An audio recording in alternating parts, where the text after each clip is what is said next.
മലയാളികളുടെ പ്രധാനപ്പെട്ട ഒരു സംഭവമാണ് സദ്യ. അതിന് കല്യാണമാവട്ടെ, ജാതം കൂടെയാവട്ടെ, നൂലുകെട്ടാവട്ടെ, എന്ത് വിശേഷ സംഭവം ആയിക്കോട്ടെ, ഊണ്.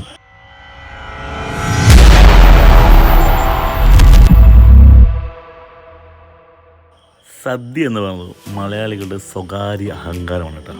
കേരളക്കാർ പ്രത്യേകിച്ച് നമ്മൾ ഈ സദ്യ എത്ര ഇനം കറികൾ കൊടുക്കാൻ പറ്റുമോ ആളുകൾക്ക്, അതാണ്. അല്ലെങ്കിൽ എത്ര ഇനം പായസങ്ങൾ കൊടുക്കാൻ പറ്റുമോ അതൊരു ഗമയായിട്ട് കാണുന്നതിന് കേട്ടോ. ഒരു രക്ഷയില്ലാത്ത സംഭവങ്ങൾ തന്നെയാണ് ഈ സദ്യ എന്ന് പറയുന്നത്.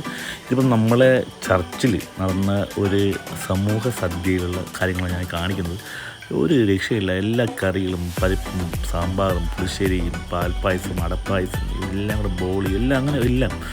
എൻ്റെ മകൻ നല്ലതായിട്ട് കഴിച്ചിട്ട് പറയാം, അവൻ ഇഷ്ടമൊരു സാധനമാണ് ഈ പരിപ്പ് കറിയും ഈ പപ്പടവും എല്ലാം കഴിച്ച് കഴിക്കുന്നത്. ഇതെല്ലാ ആൾക്കാർ നമ്മുടെ ഈ പള്ളിയിൽ വരുന്നതും പുറത്തുള്ള ആൾക്കാർ ഒത്തിരി ആൾക്കാർ വന്നിട്ടുണ്ടായിരുന്നു. ഇതിൽ യുവജനങ്ങളും എല്ലാ വയസ്സായവരും കൊച്ചു കുട്ടികൾ വരെ എല്ലാവരും ആത്മാർത്ഥമായിട്ട് അന്ന് അവിടെ ആ പന്തി വിളമ്പാനായിട്ട് ഉണ്ടായിരുന്നു.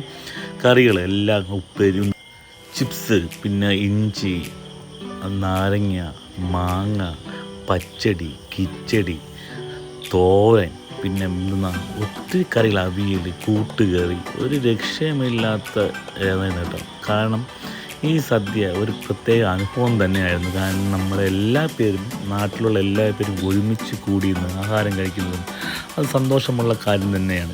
ഇവിടെ ജാതി മതഭേദമൊന്നും ഇല്ലാതെ ഈ ഒരു സമൂഹ സദ്യയിൽ പള്ളിയുടെ വാർഷികമായിരുന്നു. വാർഷികത്തിനുള്ള ഈ സദ്യയിൽ എല്ലാവരും അവരുടേതായിട്ടുള്ള കാര്യങ്ങൾ ചെയ്തു. അതുപോലെ കഴിക്കാൻ വന്ന ആൾക്കാർ, നമ്മുടെ നാട്ടിലുള്ള ആൾക്കാർ എല്ലാവരും സ്നേഹത്തിലും സന്തോഷത്തിലും ഒരു നല്ല ഒരു നാട് ഒരു വിശേഷപ്പെട്ട ഒരു സംഭവം വരുമ്പോൾ കാണുന്ന ആ ആത്മാർത്ഥത നമുക്കിവിടെ കാണാൻ സാധിച്ചു.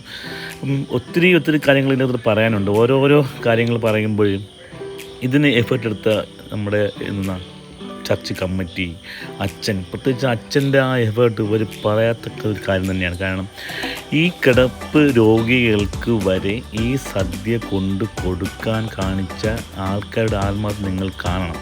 ഇതെല്ലാം പാഴ്സലാക്കി ചോറെല്ലാം അതിനെല്ലാം ബോക്സിലായിട്ട് ആക്കിയിട്ട് അച്ഛൻ എല്ലാം ഉൾപ്പെടെ ആൾക്കാരാണ് ഇതിൽ പോയിട്ട് വീട്ടിൽ സുഖമില്ലാത്ത ആളുകൾക്ക് വരെ കൊണ്ടു കൊടുക്കാൻ പോയത്.